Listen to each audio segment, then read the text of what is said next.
Welcome, Pewter Report readers, viewers, and listeners to a brand new edition of the Pewter Report podcast, energized by Celsius, the official energy drink of PewterReport.com. This is the Pewter post-game show where we will be recapping and breaking down everything from the Bucs loss to the Falcons by a score of 16-13. And there's no other way to say it other than this was a bad, ugly loss for the Tampa Bay Buccaneers. I'm your host, Matt Matera. Joined with me live from Raymond James Stadium is SR Scott Reynolds. And Scott, there's a number of ways we can go with this, but I think more than anything else, this loss is on the Bucs offense for how they performed today. Yeah, there's no doubt about it, Matt. I mean, this is, like the graphic said, totally offensive.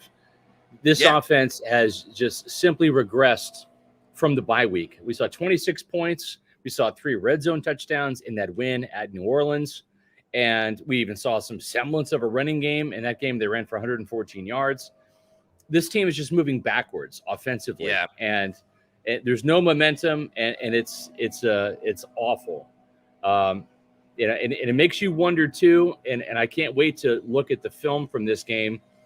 Looking at it here, it's like there are some open receivers, and Baker's not finding him, whether he's not making it through his progressions or he's just not seeing it because he's 6'1", or there's Falcons in his face. This game came down to first and goal at the 8-yard line. They had 3 shots to score a touchdown and win this game. 3. And 2 incompletions and then a sack, and they brought out Chase McLaughlin. And I turned to Bailey Adams in the press box, and I said, that's it. They're not winning this game. Even if it goes to overtime, this is going to be as close as they're going to get to winning the game and punching it into the end zone. So the Falcons went to a lot of cover 2 in the second half, took away the Mike Evans deep shots like they gave up whenever he plays A.J. Terrell. It's usually a fun game for Mike. And he was having some fun in the first half. Falcons played a lot of cover 2. The Buccaneers consciously stayed away from Jesse Bates, which is a good idea. He has 3 interceptions. But this team, again, can't run the ball, bogs down inside the red zone, can't get touchdowns. And, overall, you look at the statistics, stats don't win games, 329 yards of offense. They converted 50% on third down. Yeah. But that did not tell the tale of just how bad this offense was and how inept it was. And, I thought this might be the game where they've kind of done this, up and down with the running game, 120 yards against the Vikings rushing the ball, and then nothing against the Eagles, and then 114 yards at New Orleans, and nothing against the Lions. I thought this might be a bit of a bounce back game. This team talked the talk this week, but when Sunday came, they did not walk the walk. The penalties were inexcusable. And, Matt, for the first time, the Bucs won the turnover margin and didn't win the game. And, listen, the defense isn't off the hook. I mean, what Ryan Neal did at the end of the game, not being able to tackle Kyle Pitts when he caught the ball, is inexcusable. Absolutely inexcusable. But at the end of the day, the Bucs defense, week in and week out, gives the offense or the team in general an opportunity to win week in and week out. And granted, some of the turnovers that the Bucs forced were, kind of a saving grace because they all happened in the red zone. I mean, Antoine Winfield Jr. is doing the Lord's work on every single play, whether it's breaking up a pass in the end zone, forcing the fumble on Desmond Ridder, which should have been a walk-in touchdown. Right there. Great graphic. That should have been a walk-in touchdown for Desmond Ridder, but Antoine Winfield Jr. gave the Bucs life. But again, this whole story is the Bucs offense. I mean, their run game, I'm not going to sugarcoat it. Their run game is disgusting. Their best running play was Baker Mayfield scrambling, just running for his life, and it was a huge play. And Dave Canales deserves a ton of criticism for, how this game looked. But I also do think there is a really good point of what you brought up, that Baker just flat out missed guys. And let's forget about the fact that, yes, they had an opportunity to win the game in the red zone right there. But let's wind it back just a little bit. The last drive before that, they were in field goal range. They were in the red zone. And Baker, a mind-numbing, inexcusable interception. And if you watch the replay, I'm watching on the TV. You were there at the stadium. The replay, Cade Otton is covered like white on rice. And there's another defender that ends up getting the interception. Richie Grant, right behind him. Cade Otton was not open at all. And then, if you want to fast forward to that red zone drive, or the last drive where they kicked the field goal to tie it up, there was almost an interception on the first play on 1st and goal when Baker tried throwing it to Chris Godwin. And thank God the ball got tipped in the air. Again, Chris Godwin was fully covered. It's like, why are you throwing the football to him on that specific play where he's covered? They were lucky that ball didn't get intercepted as well. So I'm not calling for Baker to be benched. I don't think it's Trask time just yet. But if he doesn't play well on Thursday and, the following week on next Sunday, the conversation will start coming about of, is it time to move to Kyle Trask? Because for the second week in a row, Baker Mayfield did not play well. And, the run game was terrible. There are a lot of things you could point to and say that the whole offense did not perform well. But, the quarterback is a big reason for a lot of good teams and bad teams. And Baker didn't show up again for the second week in a row.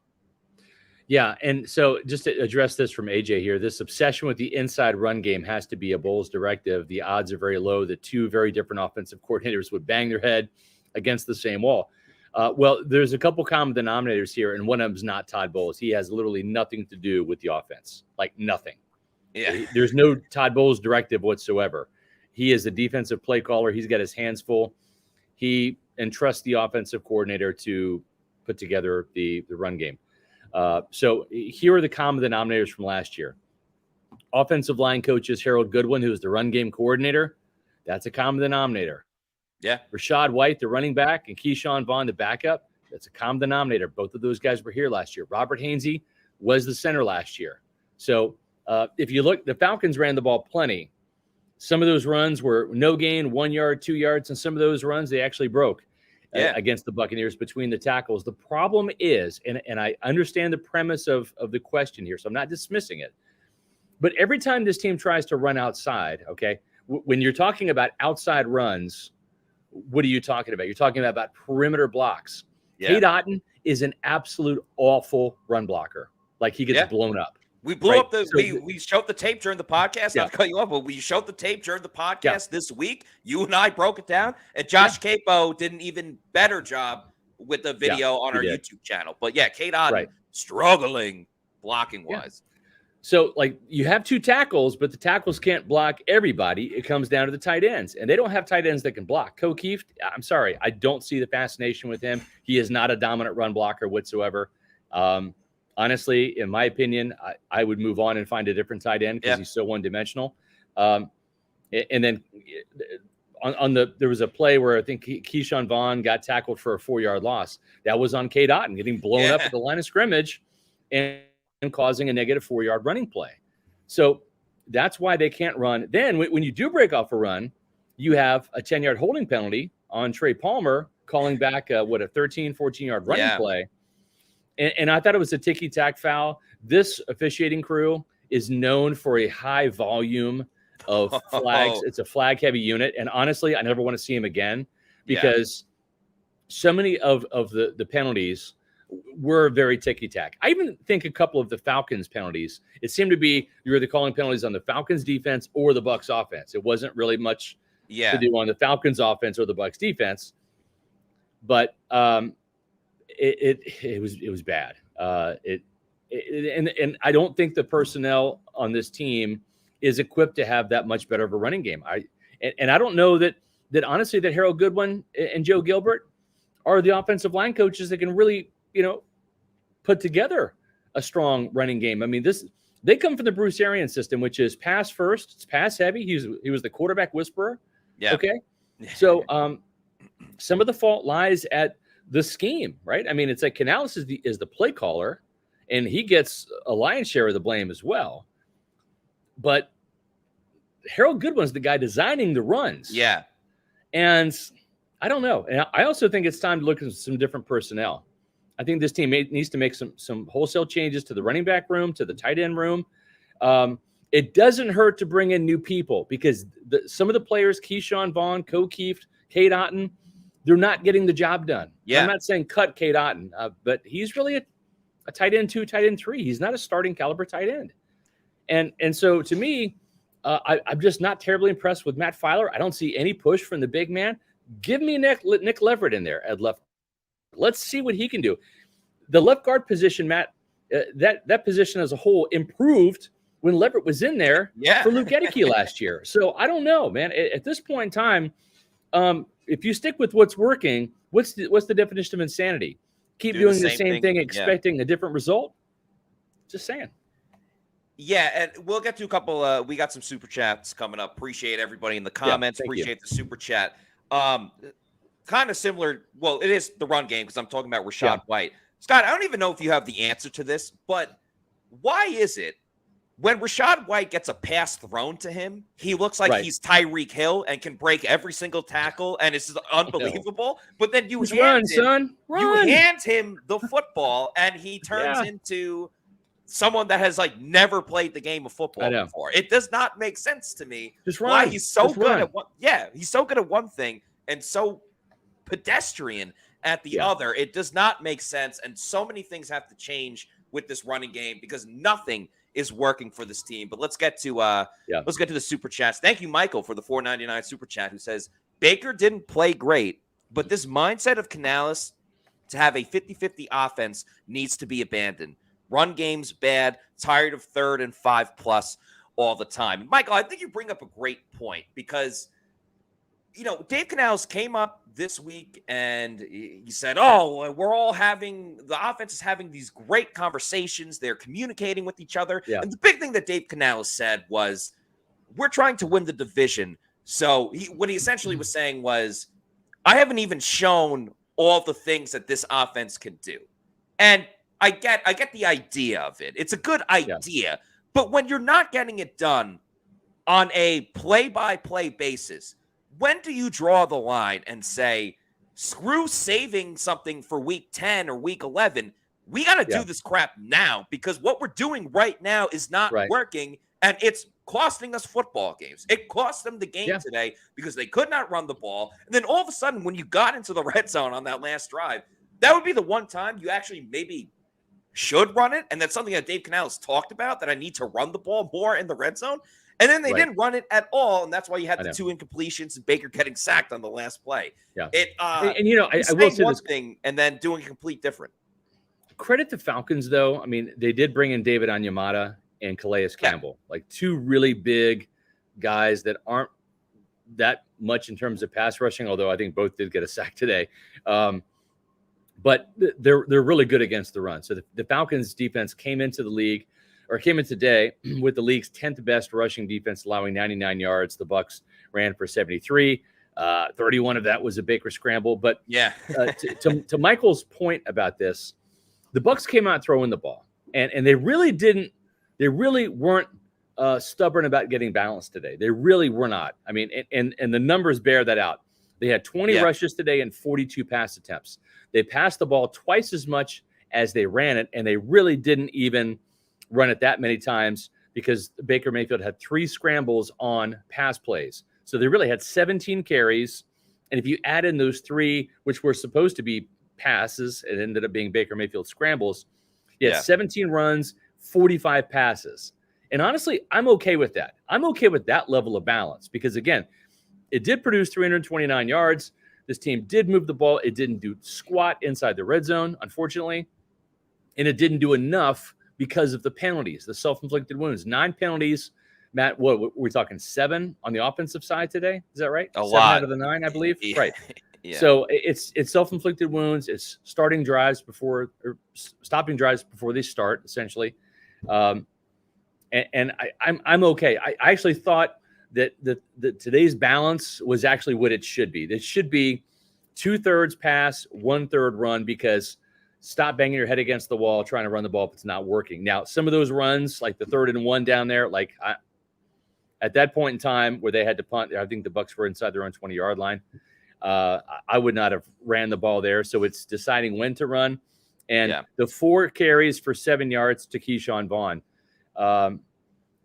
Next time I see Jason Light, I'm going to tell him, it's like, if you cut Keyshawn Vaughn today, he's going to be unemployed. Like, no one's going to want to pick him up. He's not good. He's not an NFL caliber running back. Maybe a practice squad guy, but if the Bucs were to cut him today, no one's going to pick him up off of waivers. Right. You know what I'm saying? So it's like you're giving a guy, and he had four carries for 7 yards. He had a drop. Yes. So the drop, the biggest thing for me, and because there was one play, he had a run for like -4 yards, and there was a defender in his face before he even touched the football. That was Cade Otten not blocking on that play. And like I don't even blame Keyshawn Vaughn for that. But the dropped pass, I said it right after. I was like, I'm not really trying to be a jerk.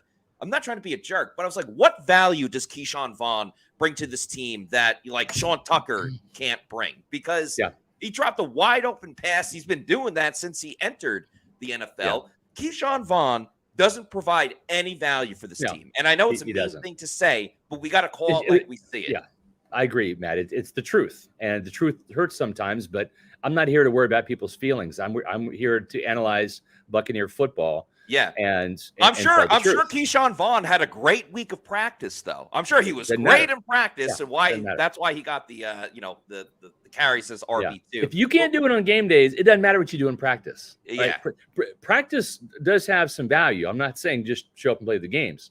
But and Todd Bowles even said it too, and he's right. Like, you can have a great week of practice. It has to carry over into the games, right? I mean, another guy too, just to jump around for a quick second, is Matt, what did we say on the Pewter Report podcast, the preview show? This is going to be a game where the linebackers need double-digit tackles, right? Yep. Here are the tackle totals for today. And you tell me who's missing. Levante David, 13 tackles. Jamel Dean, 10 tackles.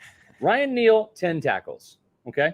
Those are your 3 double-digit tackler guys right there. Who's missing from that equation? That maybe, I don't know, being right in the middle of the defense should be making a bunch more plays than he is? Who's that? I think it's someone that likes to get live. He likes to get live. Devin White. I even took him because I'm a firm believer of big game matchups. I know to the 5 tackles for Devin White. To the national NFL crowd, Bucs Falcons doesn't look like a huge game. For those that are fans of teams in the NFC South, this was a big game. And I'm a firm believer of when you have these big matchups, your best players have to step up and shine. Right. And that's why I picked Devin White on Pewter Picks and Props to have higher than 7 tackles and assist tackles. He should have, but was nowhere to be found. And had Devin a huge White, mental gaffe on that 45-yard catch and run by Algier, 47 yards, whatever it was. He started going after the quarterback when he was with Algier. So that was a huge play. But let's get to the super chat from Donta Mason. Thank you very much for the $19.99 super chat. And Donta says, on 3rd and goal, Baker should have took off running, self-inflicted, shaking my head. So I do feel, especially in the second half, and you mentioned that cover 2, they were taking away Mike Evans and things of that nature. It seemed like a lot of times, and of course it reared its ugly head on 3rd downs, where no one was open, and that's why Baker had to either eat a sack or throw the football away. I actually would have preferred, I'm not saying specifically to this 3rd and goal play. I know Baker had the big scramble. I would have preferred him to tuck it and run a little bit more because I do feel like there were a lot of wasted plays of, no one's open, I'm just going to throw it away versus, let me try to get a couple of yards in that situation. But I think it's an even bigger indicator of, we know it's the Mike and Chris show with this offense, Mike Evans and Chris Godwin. The Bucs have no other answers. If they try to take Mike Evans out of the game or Chris Godwin has a quote-unquote pedestrian game, the Bucs have no other answers. I mean, Trey Palmer did nothing in this game. I know he was open against the Lions, but Trey Palmer did nothing. Devin Tompkins' biggest contribution was a fumble that led to a field goal for the Atlanta Falcons, and it was nice against the Saints. Don't get me wrong. But for the long term, sustainably, the Bucs do not have an answer, a third option where if things aren't always going for Mike or Chris, there's nothing else that they can do. They clearly can't run. You're right, Matt. And Cade Otton, right? I mean, he got 5 catches, 43 yards. It was one of his more productive games, but still an 8.6-yard average. I mean, he's not breaking tackles. There's no elusiveness there. He's got to step on a defender. He gets the ball and he gets tackled. I mean, He came in averaging 8 yards per catch. He finished with 8.6. This offense is just, there's no dynamic playmakers on a consistent basis outside of Mike and Chris. And the contributions, as you mentioned, from Trey Palmer, from Devin Tompkins, they're so hit or miss, and that's probably because they're younger players. And also, too, I think Baker Mayfield, I don't think this was the game where he really went through his progressions. I think there were opportunities for him where he missed over them, didn't get to the second or third. It was like first read, check down, right? Or first read, look around, take a sack, or try to scramble. There's going to be some opportunities. I think you go back and look at this film where he missed some guys that, maybe not as wide open as Trey Palmer was last week, but were open. But to this point here on 3rd and goal, Baker should have took off running, self-inflicted. I agree. At some point in time, you have to throw the fade to Mike Evans, right? You've got to scheme that to where he gets the one-on-one, right? And it's a corner route, and Baker throws it up to the 6'5" receiver. That's what we said last year. Yeah. Tom Brady didn't do that enough. And I don't know why you don't do that on first down and just try to take a shot there. Matt, I agree with you, right? Try to get down there and do a draw, right? Spread them out 4 wide, even a quarterback draw. Go 5 wide, spread them out, and look for the gap. I mean, you're talking 8 yards. I think Baker can probably run 5. Now you're in 2nd and goal from the 3. Woulda, coulda, shoulda at this point in time, unfortunately, for the Bucs. And it did feel like a number of times. Again, I'm watching on my TV. I can only see so many quick replays. But there were a couple times when they did the slow-mo replay, and I was like, that guy's open right there. Chris Godwin's open, by the sideline. And I want to say it was 2nd down. Mike Evans is standing there wide open in the end zone. And Baker just the all-22 is going to be it's going to be brutal this week. It's going to be brutal. It's going to, granted, we're in Halloween season. It's going to be a little graphic and maybe horrifying to Bucs fans. For sure. Yeah. Spooky for sure. We got a bunch of super chats, so appreciate all, Pewter people. Let's go with Nicola. Thank you for the $4.99 super chat, Nicola, who says, we have 2 amazing receivers, but instead overuse Vaughn like he's something special. Also felt like I was in Atlanta while at this game. Haha. Yeah, I mean, I do not understand the usage of Keyshawn Vaughn. What is Keyshawn Vaughn doing that Sean Tucker cannot do? We asked him last month. We asked Todd Bowles last Monday, why is Keyshawn Vaughn getting the RB2 snaps over Sean Tucker? And he essentially said he had a good practice, which, again, as we already discussed, I'm not trying to beat a dead horse. Yeah. Doing things in practice can only take you so far. And I mean, he came in averaging 1.7 yards, Matt, and he increased it to 1.8 today. Yeah. So he averaged 1.8 yards, right? I don't know, man. It's just it's a waste of downs. It's a waste of touches, if you ask me. I'd rather go with the unknown guy and Sean Tucker. Maybe he prizes us and rips off some big run or whatever. Maybe he fumbles. I don't know. At this point, who cares, right? But we've seen Keyshawn Vaughn for 4 years. We know who he is. Exactly. He's this guy. Exactly. We know who Keyshawn Vaughn is. We know what he does, which is not much. At least with Sean Tucker, there is a little bit of an element of surprise, an element of, like maybe he can become something. But until they give him more snaps, it remains to be seen. Got another super chat from Zachary Jarvis, $1.99. Thank you very much, Zachary, who says, is it time to bench Ryan Neal? Yes. We are getting very close to it because, again, this loss is on the offense, but the game was 13-13 with what? Under 2 minutes, whatever it was. And Ryan Neal's miss of Kyle Pitts was a huge reason why the Bucs lost this game. He missed the tackle on Kyle Pitts. He was right there. And he also had the benefit of Pitts was like still coming down with the football. It wasn't like Pitts was facing him and running and made a move and juked him. You can kind of live with that. Like Kyle Pitts had his back to Ryan Neal, if I'm not mistaken. He had his back to him. All you have to do is put your arms around him. And then, if anything, you at least slow him down, and then gang tackling pursues and everything like that. Another bad moment for Ryan Neal. And again, D. Delaney, 2 interceptions, tied for the team lead. A lot of people are going to be clamoring for him, and Bucs fans aren't wrong for clamoring for D. Delaney either. And another super chat, $4.99 from DSG Carlos. who says, "Can anyone recap the game? I missed it Yep. due to work." Well, Carlos, thank you. I got it right here. Yeah. Here's the recap. The recap is the Falcons didn't want to win it, and neither did the Buccaneers. And the Falcons are like, "Here, you take it." And then the Bucs were like, "I don't want it. Here, you take the win." And then the Falcons said, "No, I don't want this win. You take it." And the Falcons, tried to give it to the Buccaneers. The Buccaneers said, "No, thank you. You take this win. You're our guests here at Raymond James Stadium. It would be rude if we didn't let you win. So you kick the game-winning field goal." And that's pretty much what happened. Desmond Ridder is Jameis Winston. He keeps both teams in the ball game. Desmond Ridder actually made more plays than Baker Mayfield made. The problem is he made them for both the Falcons and the Buccaneers. He had 3 turnovers inside the Falcons, or I should say inside the Bucs' 11-yard line. Two fumbles. Actually 3 fumbles, really. A fumbled snap that Yaya Diaby recovered. That was one of them. He had the sack fumble from Shaq Barrett and Kalijah Cansey in on the mix as well. Yeah, right. So this was the Bucs' lone sack of the game, which was disappointing. So they had 1 sack fumble there from Shaq Barrett. Then you had Yaya Diaby recovering a fumbled snap, center exchange between the center and the quarterback. So that was the second one. Great play by Yaya Diaby. They're literally down at the 5-inch line. Right. It was that close.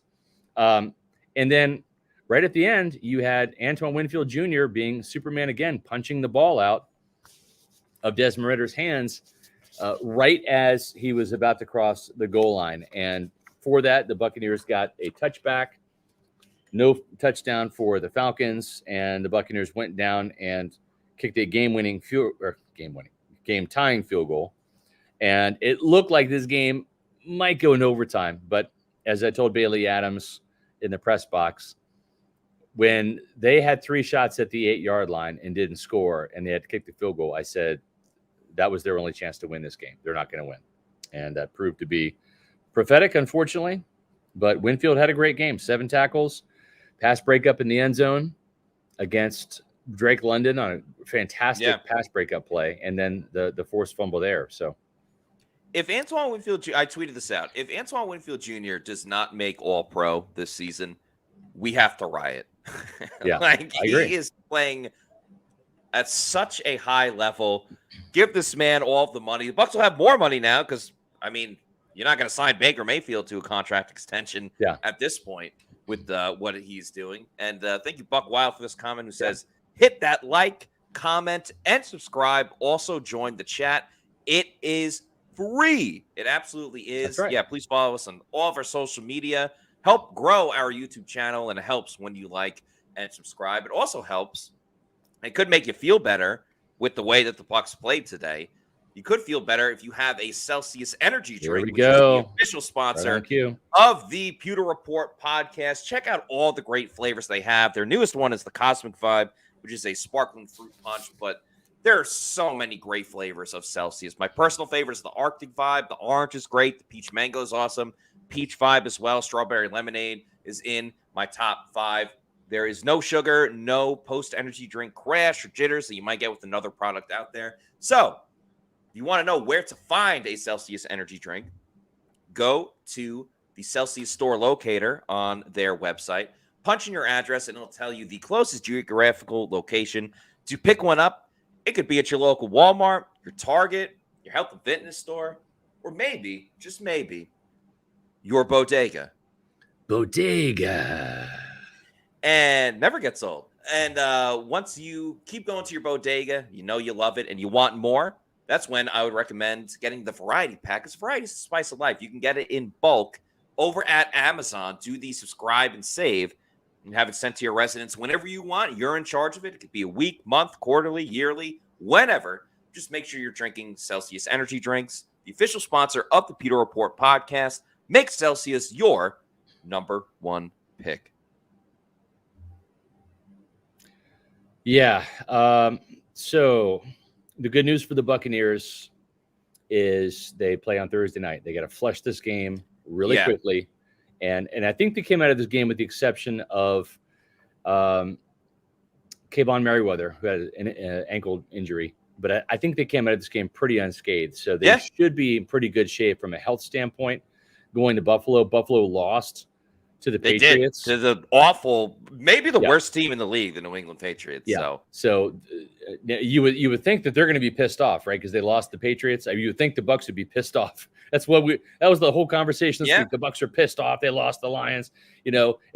Trust me, just because you lose one week and you get pissed off does not mean that you win the next week. So at this point in time, the Buccaneers are 1-3 at home. 1-3 at home. Awful. And they're 2-0 on the road.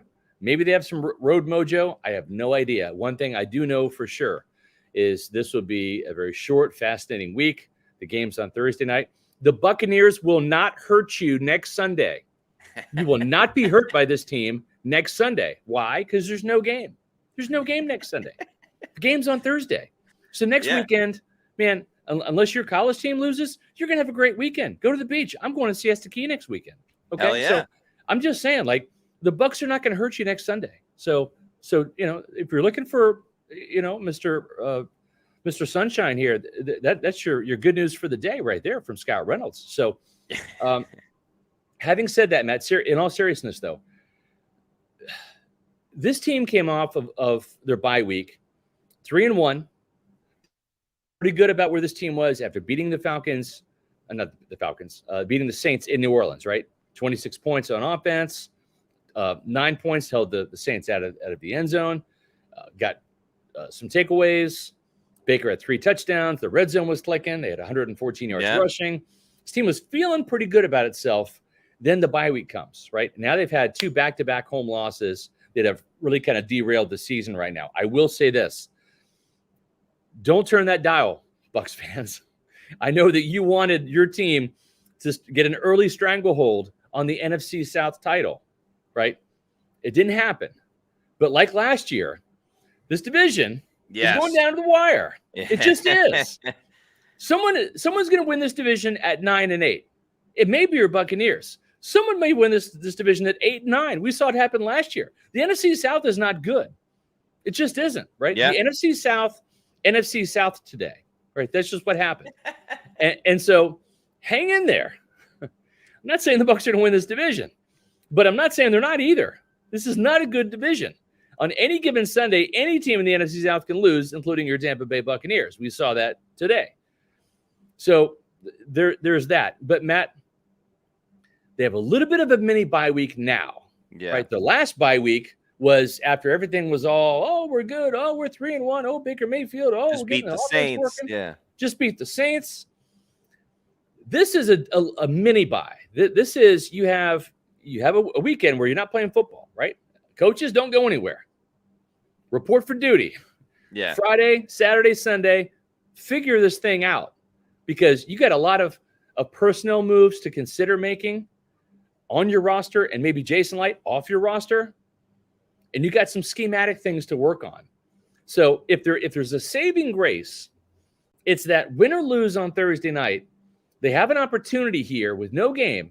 They have an extended time to try to figure some things out and really look at what they've been doing right and try to do more of it, which isn't enough, and look at what they're doing wrong, which is plenty, and try to figure that crap out. I see no lies with what you're saying, Scott. And maybe it is a good thing that they're playing on Thursday because win or lose, at least they can rip the Band-Aid off quickly of, not affecting your Sunday. And oddly and scarily a little bit, again, Halloween season, we've seen this before. I mean, let's remember last season, granted, different quarterback, everything, blah, blah, blah. Bucs started out 2-0. Everything was all honky-dory. Things were great. That's right. Bucs are undefeated. Oh, they're going to cakewalk to the playoffs, to the division, and things very much went south from there. And now we're seeing it again. Bucs 3-1. Everything's great. Woohoo. Oh, they lost the Lions. The Lions are really good. That's okay. And then, bam, they put up another clunker, as Todd Bowles was saying last week, another clunker this week. Zachary Jarvis with another $1.99 super chat who says, how bad is the Bucs defense in crunch time? I don't know. I would say that the Bucs are the reason that they have 3 wins on the season. Yeah. Ryan Neal messed up in that moment. I don't think that should put the label on the Bucs that they can't get the job done. They don't do well in crunch time. I just think it was a bad play by Ryan Neal. I will say they need more production from like getting after the quarterback, and they do. You know, Shaq Barrett had a really good game. Yaya Diaby recovered the fumble. I'm still not in love with what the outside linebackers are doing. JTS. No, they need to do more. They didn't do anything. They didn't make their presence felt today. They really didn't, you know. And 156 yards allowed on the ground. That just can't happen. The Bucs defense was okay. The run in the first half, and you saw really after that big touchdown, or not touchdown, but the big long play, the pass play that Devin White gave up. You saw Algier rip off a big run. Patterson had back-to-back runs. And it just took the wind out of the sails. And the same thing offensively. I know that we had the comment, I forget who it was. Maybe it was Eric Groves who was you know, kind of dissing on Bowles for not having energy. This team came out fully energized. But there are some deflating things that happen. And football is a game of momentum. It just is, right? And when you have momentum, you're playing better. And when you don't, like, you're on your heels. And the Buccaneers, that was the prime example of that drive. They were on their heels. And if not for Winfield playing superhero again and punching the ball out, they would have scored a touchdown. The game would have been over right there on that Desmond Ridder play. But one thing Mike Evans said in the locker room was they had a great week of practice. Everything was great. And they had these self-inflicted penalties, a lot of them pre-snap, false starts, alignment issues, you know, illegal formations, those kind of things. When your offense is struggling, and everybody knows they're struggling, Todd Bowles knows they're struggling, Dave Canales knows they're struggling, Baker Mayfield, Mike Evans, the drunk guy in the last seat in the house knows it. Everyone knows they're struggling. Yeah. And then when you have those penalties, and all of a sudden, and let's say you get a 4-yard run, right? And 2nd and 6, nope, it's now 1st and 11, right? Or you know, 1st and 15 because you got a false start or something. So those are deflating things. Those are momentum-stealing instances, and it's not even the other team that's stealing momentum away from you. Yeah, it's you're choking yourself. Like these are self-inflicted wounds. Yes, and they have this here we go again type mentality, and that's not what this offense needs right now. And when they do it to themselves, it's bad enough when you try to beat the Falcons. When you're the Buccaneers and you're trying to beat the Falcons, a flag-happy referee crew, and the Buccaneers, like, you're not going to win. And that's what happened today. They tried to take on the Falcons, the refs, and themselves, and they lost. And no team is going to win trying to fight 3 people. You got to do what you can to beat your opponent and hope it's good enough. But the self-inflicted wounds, especially against a crew that, and I talked to some Buccaneer players, they said, we knew this crew was looking for everything, like all the holding stuff, all that. This is a flag-happy crew. They had to be on with the technique today, and they weren't. They were disciplined, and it cost them. And for as much as the refs were a pain in the ass, and they were a huge pain in the ass, can you fault the refs for calling a false start penalty or an illegal shift or all that stuff? You're making it easy on them. Exactly. And I think the best way to sum it up, the perfect way to sum it up, if I were to ask you, did the Falcons really beat the Bucs today, or did the Bucs give the game away? I would say the Bucs gave this game away. Yeah, they gave the game away. They did. Shout out to so go ahead. I was just say, I mean, they made enough plays on defense where it could have gone either way, Matt. The Falcons could have run the Buccaneers completely out of Raymond James Stadium today. They could have blown them out if not for those 3 turnovers that they had in the red zone, their own 11-yard line.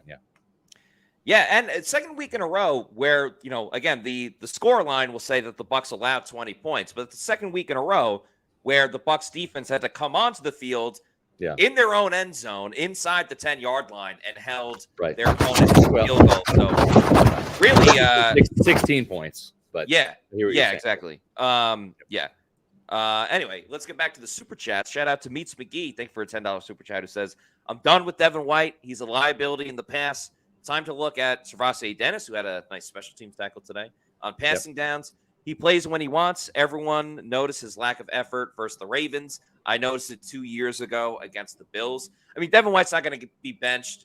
Todd Bowles loves him, but never happened. What we'll say is Devin White is not playing himself into a big-time contract. Both players that want a huge contract this next season, Mike Evans and Devin White, have not positioned themselves quite well to earn the big payday that they believe that they deserve. Saw this one before. Oh, so Terrence, there's one early. Eric Collison we got. Okay, got it. Terrence, we'll get to you in a second. Yep. Thank you, Eric, for the $4.99 super chat. It says, at what point does Jason Light have to look in the mirror and get someone else to evaluate running backs because he has missed every single time? Scott, this is something that you have talked about a ton, that his blind spot is finding running backs. And sadly, Rachaad White is quickly turning into another example of the laundry list of running backs that have not been found via Jason Light. So, I mean, they had a chance to draft Tyler Algier, who was a Bucs best bet last year. And I liked him. I thought Algier was better than Rachaad White. I liked him at a BYU. Tackle breaker, 59 yards today, a 2.8 yard average, just because of the volume and the Bucs were selling out to stop the run. But then you look at what he did in the passing game, too. 3 catches, 53 yards, including a 46-yarder. So he's a better back. I mean, he had 1,000 yards last year, right? I mean, once again, Pewter Report will try to serve up some running backs and our suggestions. We know the Bucs front office reads our stuff. They just got to pull the trigger. I love running backs. I'm an old throwback kind of guy. Grew up, watching football in the 80s. John Riggins was my favorite guy with the Washington Redskins. Talking about Emmitt Smith, Walter Payton. I mean, it's a sentimental position to me. And I long for the days when this team had Mike Allstott and Warwick Dunn, right? Not just one capable back, but 2. This team doesn't have any backs right now, and that's a shame. But we're still working on it. Yeah, still a work in progress. Thank you to Terrence Montgomery for the $4.99 super chat. He had a follow-up question. It said, should the Bucs go after Derrick Henry? In a perfect world, yes, but they cannot afford Derrick Henry. There's just no room in the salary cap. It's not going to happen. And the Titans are abysmal, and but they still think that they can win. So he's also 29 years old, and you're going to have to pay him another monster contract. It just in Madden, sure, in Madden, make the trade. But in reality, it's just not feasible. Yeah. Moving on. Thank you to Ghoul the Tool for the $5 super chat. He says, just tuning in. Thanks for watching. Thoughts that RB1 is making a better wide receiver 3 than running back. Defense needs to up the zone coverage or we won't stand a chance in this Bills game. Funny you say that, Ghoul the Tool, because I said at the beginning of the show, Rachaad White looks like Tyreek Hill when they throw him the football. But then all of a sudden when he plays running back, he looks like the twin of Keyshawn Vaughn for whatever 6 reason. catches, 65 yards. And that was the game plan coming in. The game plan was to get Rachaad White the ball in space as an outlet receiver. They did that. He averaged 10.8 yards per catch. Mike Evans averaged 13.7. Chris Godwin averaged 11. The next guy is Rachaad at 10.8, 22-yard catch and run. That's where he was best. That's where he's best used. Between the tackles as a runner, he didn't have the burst. He just doesn't. Does not have it at the moment, which is why I didn't pick him this week, but I've made a lot of picks for Rachaad White with his rushing yards and picking the under a lot lately, which I do over at Underdog Fantasy. Use the promo code Pewter, PEWTER, to get a first deposit bonus with using Underdog Fantasy. The pick'ems are a ton of fun. I ended up going 3-2 with my picks on player props this week for Bucs versus Falcons, but all you have to do, you pick at least 2 different players, one from each team. You're just picking the higher or lower on their stats, whether it's receiving yards, passing yards, touchdowns, whatever it is. It's a great way to get involved more into football, especially if it's 2 teams that maybe you're not a huge fan of. But use that promo code Pewter, PEWTER. Start winning some money.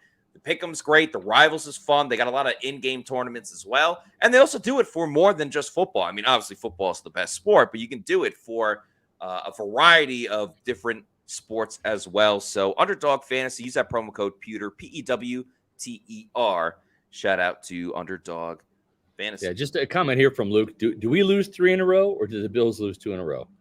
One of those two things has to happen. Nobody wants to see a tie. You got to give the Bills, I think, the home field advantage in that situation. There's at least they're scoring some points. The Bucs just they're at such a handicap right now, not being able to score points. I'm not saying they won't win or can't win on Thursday night, but I'm going to go with the team that probably has the better quarterback and the chance to score more points than the other one. Yeah. So we just got the media schedule out, and just so you guys know, we will have a podcast tomorrow. Todd Bowles is talking at 2:15. So we will have our Monday podcast. Be sure to join us for that. We'll have more analysis. We'll have a chance to watch the game, break down some things that we may not cover tonight, and we'll hear from Todd Bowles as well. The Buccaneers have shifted their practice schedule a little bit. So Dave Canales and Baker Mayfield and Larry Foote are all going to be available on Tuesday. So typically we don't do podcasts on Tuesday. We do them Mondays, Wednesdays, whatever. On Thursday. So we're going to do podcasts this week on Monday and Tuesday. The team will be practicing early in the morning on Wednesday and then flying out to Buffalo for the game on Thursday. So podcasts this week coming up Monday, Tuesday, none on Wednesday. Then Thursday, we'll have the post-game podcast after the Bills game, and then a Friday kind of podcast, and then no podcast during the weekend. So that's the schedule for this week. We'll post it on socials just so you guys follow it, but the media schedule just came out. Yeah, so there you go. Always a little bit different when the game's on a Thursday, but fun. Again, you can rip the Band-Aid off quicker. But let's get back to the Super Chats. Thank you to Fernando Fernandez with the $1.99 Super Chat, who says, this is the type of game Brady wins at the end. Even with the struggles the Bucs had last season, it's hard not to think that, again, that last drive with Brady, Bucs score a touchdown versus kicking that field goal and tying the game up. But Tom Brady's also the greatest quarterback of all time. So, granted, a little bit of advantage there. Callie Bucks, thank you for the $4.99 Super Chat, who says, missed chances by Baker to run upfield with the ball. Baker has no time. He waits for a receiver or sack instead of running 4 yards. Yeah, this goes back to, I mentioned it earlier, I would have liked Baker to tuck and run a little bit more. And from a pass blocking perspective, overall this season, we've given the offensive line praise, especially Luke Gedeke, for how they've done pass blocking. I didn't think they really did a good job today in terms of pass blocking. Baker did get sacked a couple of times. There were more moments where Baker had to, dodged up, duck, dip, dive, and dodge, as the saying goes, from dodgeball. And, didn't love what I saw from the offensive line today, specifically pass blocking. And we knew the run was terrible. So really reminded me of Jeff Garcia, the former Bucs quarterback, a smaller guy, 6'1" as well. Just struggles to see behind the line of scrimmage because of his height, and gets a little frenetic in the pocket. And sometimes that works out when he scrambles and makes a big play. When he doesn't escape the pocket, doesn't find those open receivers, it is not good. And there's too much of that today. Bucs Basement, thank you for the $4.99 Super Chat, who says, one game closer to the entire coaching staff is fired. Bowles needs to go. Armstrong, I'm shocked, is still here. And Canales, good thing on the resume. We've given Keith Armstrong a ton of criticism over the years. Special teams, at least the past couple of games, really hasn't been too much of an issue, unless I'm they haven't hurt the team. Everything. That's the thing. They haven't hurt the team. The kicking unit come and Chase McLaughlin. That's a great 1-2 punch. I think a lot of teams would like to have a 1-2 punch like that. The return game is meh. Tompkins had a solid kick return today. He got it out to like the 30, 35. Yeah. Bucs Basement, thanks for the $1.99 Super Chat, says Trash, Vaughn, and Neal, they are the weakest links. Ryan Neal, I mean, it's a simple substitution. You put in D. Delaney, who, again, at least is making plays with the 2 turnovers he has. And Matt, we've seen what he looks like. He played the entire game against New Orleans and played credible football, had an interception of Jameis in the fourth quarter. So it's not like, well, we don't know what it would be like, and what we would be losing with D. Delaney. Look at the Saints game. I mean, D. Delaney played a hell of a game. I mean, check the PFF boxes, check the All-22. He played credible football the entire game. Ryan Neal got hurt, second play of the game? Yeah, very early. Give me the guy who has 2 interceptions and put him in there and see what happens. I'm not saying that he'd be any better than Ryan Neal, but I don't think he can be any worse. And wasn't the status of Ryan Neal, it was like, oh, he's better in the box. He'll help stopping the run game. Well, I mean, what was it, 156 rushing yards today for Atlanta? Yeah, I mean, he had 10 Clearly tackles. Did not help make the difference. Yeah, he had a lot of tackles, but were they impact tackles? I'm not necessarily sure. Well, I'll tell you what, if you're looking for an impact in the world of real estate, I got the guy for you, Eric Gross in the Eric Gross Group. Folks, Eric Gross is the official realtor of Pewter Report. I know he is hurting with you Buccaneer fans after today's loss. It was not a fun one to watch or cover, for sure. But when it comes to coverage for you, making sure you get top dollar for the house that you're selling or the best value for the home that you're looking to buy, the Eric Gross Group has done hundreds of transactions in this crazy real estate market.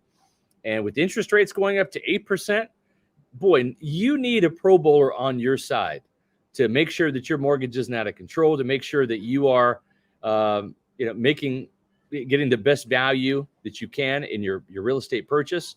And Eric Gross is going to make sure that that happens.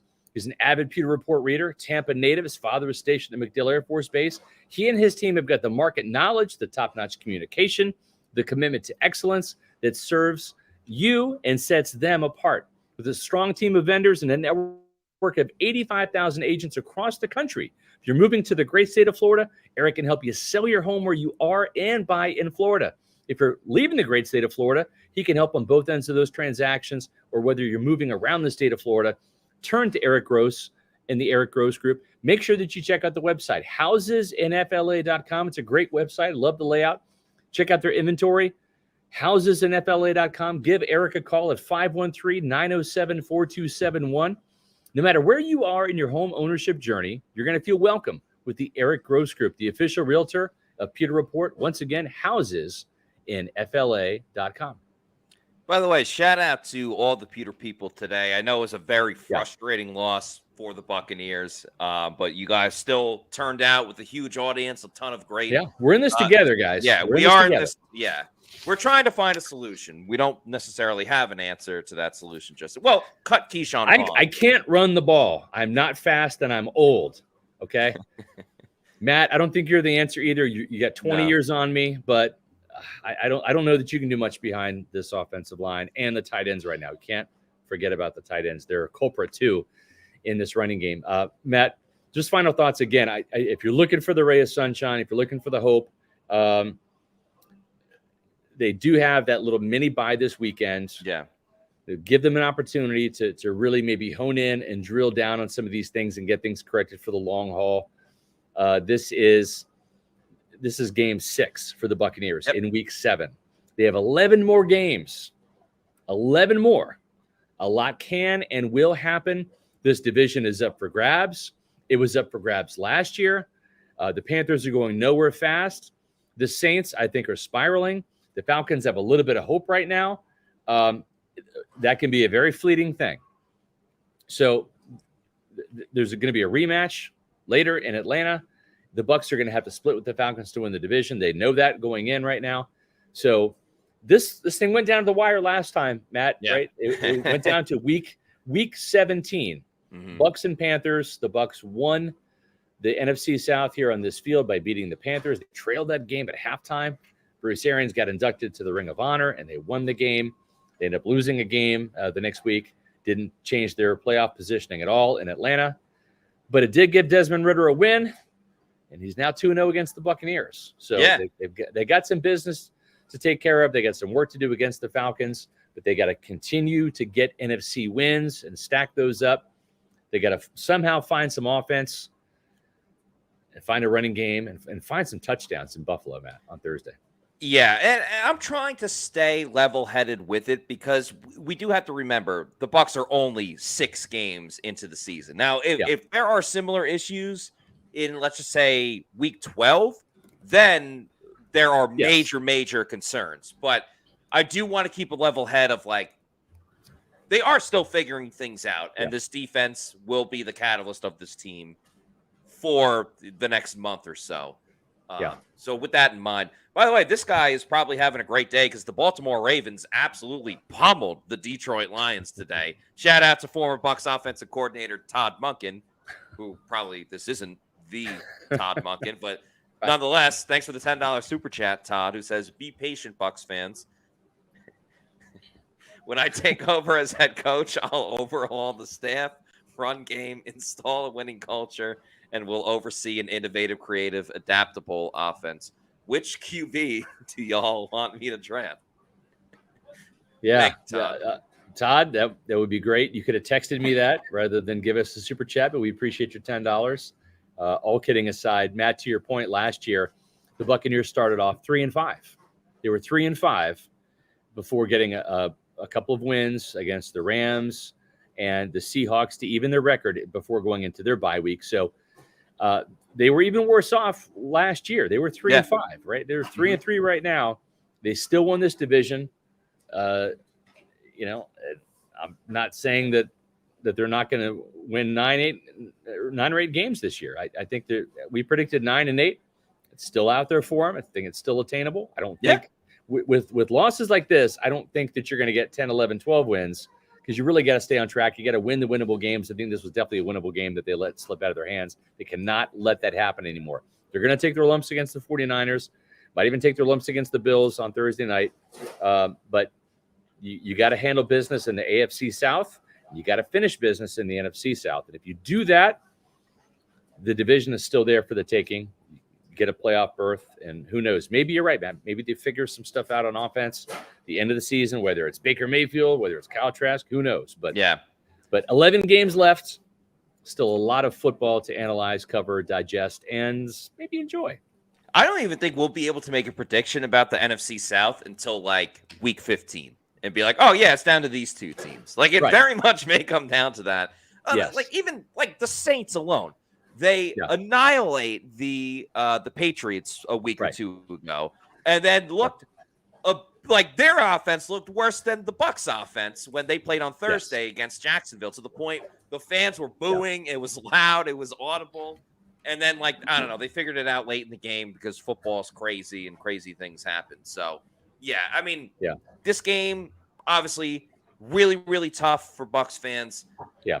But there's still hope. Like, the division is still within reach. And I said this on the pregame show.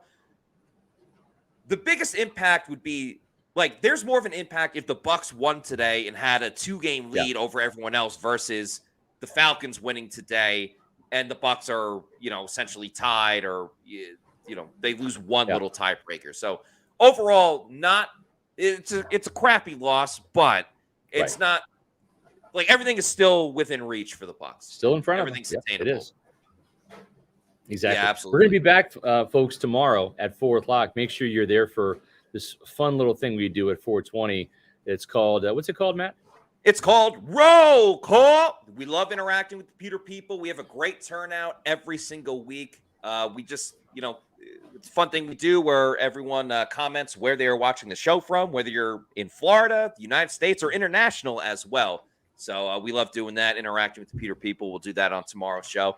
In the meantime, make sure you're following us on all of our social media at Pewter Report on X, Facebook, Threads, and Instagram. And our YouTube channel is Pewter Report TV. Please like and subscribe to our YouTube channel. Leave a comment on this episode if, whether you're angry that the Bucs lost or you have an answer for why they're struggling. Please leave a comment. It helps grow our audience, and we're trying to grow this YouTube channel as much as we possibly can. That's going to do it for us on today's show. For Scott Reynolds, live from Raymond James Stadium, I'm Matt Matera saying thanks, everybody, for watching, and we'll see you tomorrow at 4 p.m. for another edition of the Pewter Report podcast. Out.